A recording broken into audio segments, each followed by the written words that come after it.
Hi everyone, it's me, Serena, and Henry again.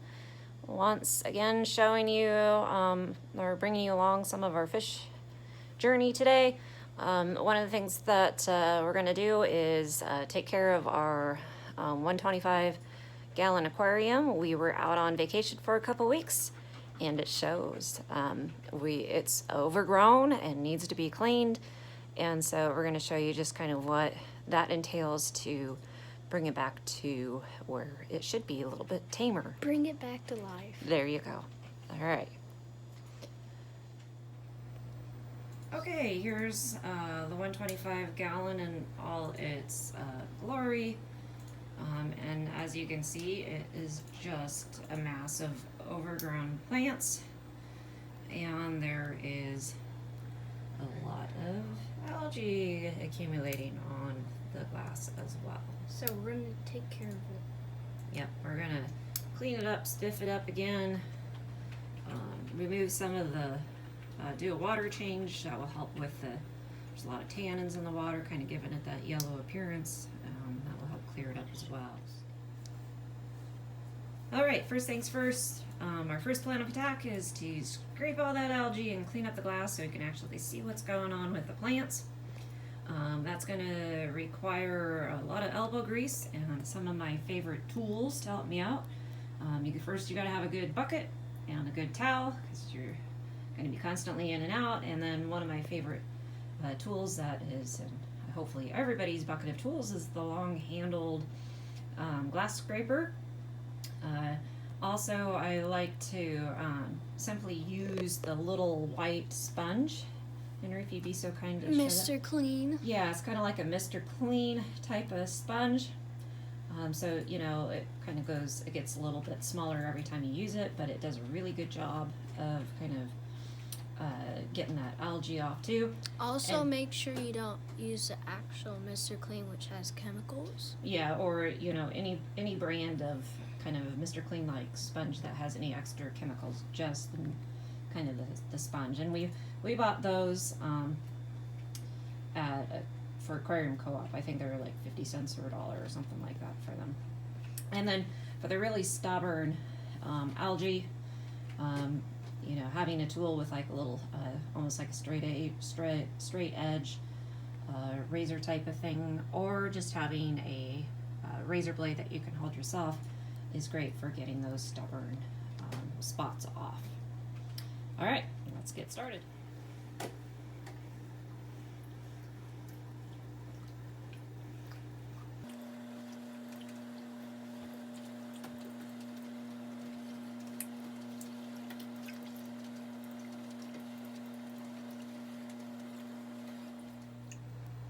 I also forgot to add that before you open and get into your tank, it's kind of a no duh sort of moment, but make sure your hands are clean and well washed. If you've put lotions, hand sanitizer, you know, pet your dog, or, you know, done whatever, you want to make sure your hands are clean because you are going to be entering into your fish's environment, and some of that stuff that's on your hands can actually be quite harmful for them. So, wash those hands. Okay, within this tank we have a lot of the Marimo moss balls. They don't need a whole lot of maintenance, but one of the things that they do need to be is just rolled around every time that you see them, and that prevents them from being like having a downside for a long period of time and then having that side die. Also keeps them nice and round. Oftentimes I just kind of give them a little shake to kind of get some of the mulm or the other fish poop or fish food that might have settled into it. But some people advocating giving them a little squeeze every so often, and you can see how that kind of gets that stuff out too. I do that every so often, but honestly, one of the reasons why I like these little moss balls is that they get a lot of that beneficial bacteria and stuff in them, and it allows you to kind of take it to, transport them to maybe another tank that isn't maybe as mature or cycled, and then all that goodies comes with it. So, yep, just a little moss ball. And this is actually here, I'm glad we found this one. This is a little moss ball that was in another tank that wasn't getting enough light. And originally it was this brown color, kind of dull color all the way around. And now you can see how vibrant green it has recovered. But you can see what side was down this last few weeks while we were out on vacation. So we're going to give him a little roll, but we're going to also make sure that he ends up like that, so that side can also get a little bit of goodies and grow nice and healthy. Let's talk plants. So this tank is, I love it in that it's lush and kind of has that overgrown, like jungle stream appearance, but it is too overgrown. And the problem with that is that this plant that's kind of the most overgrown is this stem plant, and I believe it's called Pogo something octopus. I'll have Henry type in the real name of the plant in case you would like to get some. It grows fantastic, but because it grows fantastic, if left untamed, it will overgrow, and it unfortunately will start to block the light to our plants below that also need light. So you can see how this has formed just like this huge mat up here, and we are blocking light for the majority of the plants. And here's even a stem plant in the middle that is desperately trying to find some light. So for the sake of all the other plants, we're going to have to trim that back. The other problem that occurs if you let these plants just go too crazy, and I'm going to show up top. So it has reached the top, and you can see how, actually you can see how beautiful some of the leaves turn this beautiful purple when they're up here. But it causes the water to be stagnant. So sometimes you can get this like protein film that develops on the top. Now I have a lot of flow in this tank. I have an F6 canister filter on it, so I've got a lot of flow, which helps save me. But even then, we're starting to get a little murkiness to the top. So when to do plant maintenance? If you have a lot of dirt in your tank and you're going to put that all in the water column, you know, like I did with the scrubbing of the windows of the tank walls, then you may want to actually do your plant maintenance before you do that part, simply because once you get all that stuff in the water column, it's going to be hard to see your plants that you're trimming. I don't really have to worry about that, even though I have a lot of algae on the wall. It doesn't really muck up the water column, so I can see the plants well enough. If there are a lot of trimming or maintenance that I have to do of kind of my mid-ground or lower plants, sometimes I'll do that after I have pulled out my water, just so I can get easier access to them. With the tall stem plants, though, oftentimes you need that full tank of water just so that you can, as you're trimming it, see how it's going to look in your tank when it's full of water. So I'm going to trim those back now. The beautiful thing about stem plants is that whatever I trim out of here, I can take to another tank and just plop them in there and they'll grow. I can either float them or plant them. And if I zoom in here real closely, you can see how some of these towards the middle and top are already sprouting roots. So they're ready to be planted. And so the propagation of these stem plants is amazing, especially this octopus plant. And once you have a little bit of it and it grows, you will never need to buy any more of it. We've got it almost throughout all of our tanks. It's great for fry, which is one reason why we love it, because you can imagine if fry get into there, they're pretty darn safe from even everybody like the gourami. So it's a good plant. We just need to tame it. If you over trim it, usually you don't have to worry because it will grow back very quickly in the next couple weeks anyway. All right, here we go.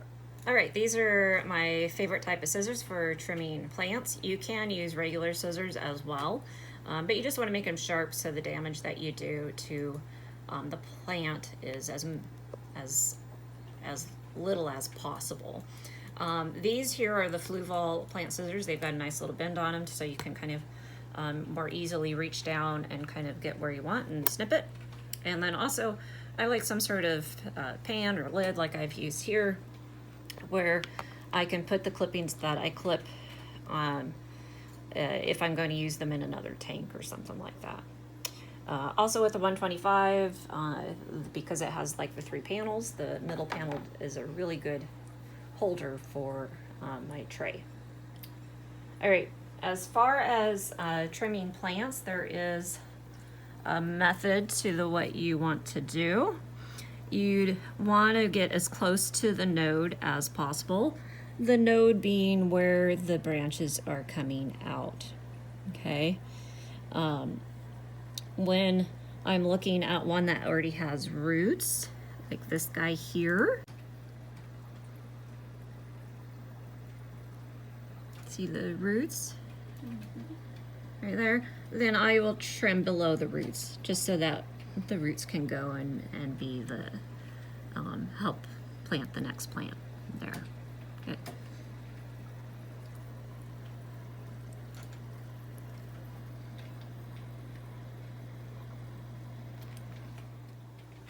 Okay, so here we can see kind of what the tank looks like after giving the octopus plant quite a bit of a haircut. So we've got some open space now, so the fish can swim around, but I left enough of it in the back that they could still hide and play within the grass if they so wanted to. But these open spots are critical now because now my other stem plants, you know, the Java ferns and then my crypts and things like that and swords can now also get light. Just to show you how much ended up being trimmed out of there. There's my big pile. So yeah, that will go into other tanks. And if you know me in person, if you ever want any of it, I have a lifetime supply of this plant. Hard to kill and very fast to grow, so it's kind of nice like that. So the next step is going to be other plant maintenance. I found, you know, I have very fun-loving loaches, so occasionally they kindly dig up plants for me. So I got to do that, and then they also like to uncover the base to this piece of driftwood here, so I'll put some sand over that. If any of my other plants needed maintenance, I would do that too. I've got these really tall Carolina Bacopa stem plants here. They weren't doing really well for me, and they're kind of now just starting to take off.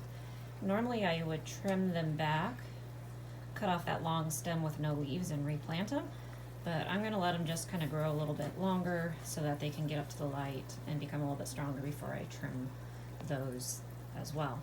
And lastly, you may have noticed that we have a massive tiny little snail explosion in here in this tank.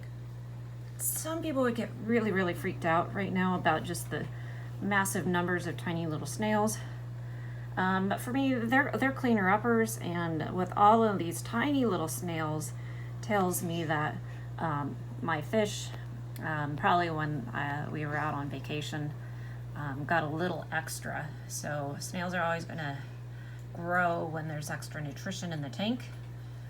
So as things get cycled and kind of back in balance and the nutrition for all of these snails are no longer there, the snails will go to kind of a more reasonable population level. But for right now, I've got like a little city of snails. So A little colony. a little colony. And that's okay. They're not hurting anybody.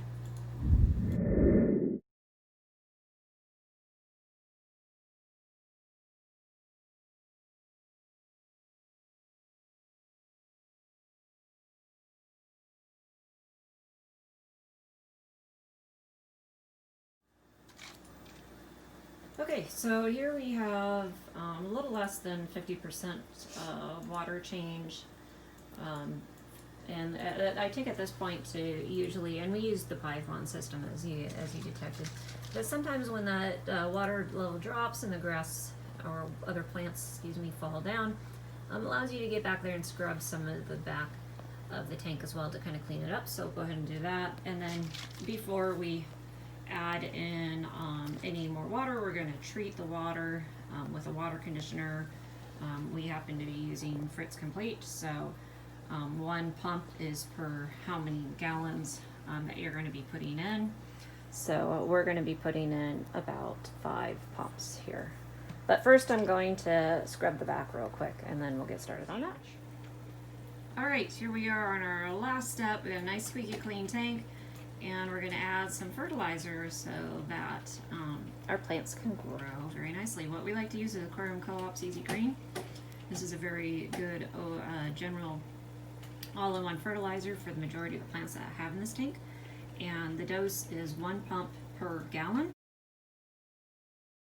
So this being a 125 tank, we're going to do 6 pumps to get us started.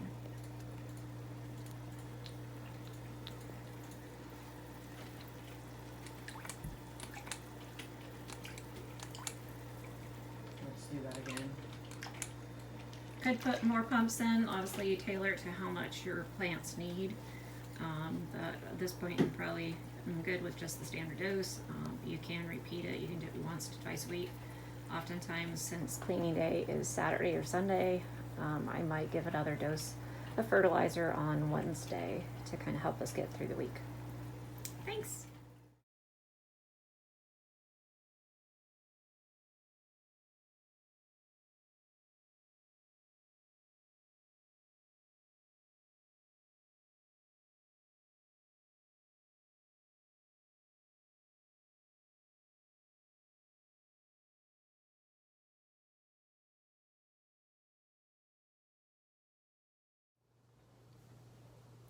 Hi everybody, this is Serena and this is Henry again. We're gonna videotape a short, okay, restart. I don't even know what we're doing. Oh, and look, there's a Fruit Loop box in the, go ahead and stop. A tray to put my plant clippings if I am going to use it.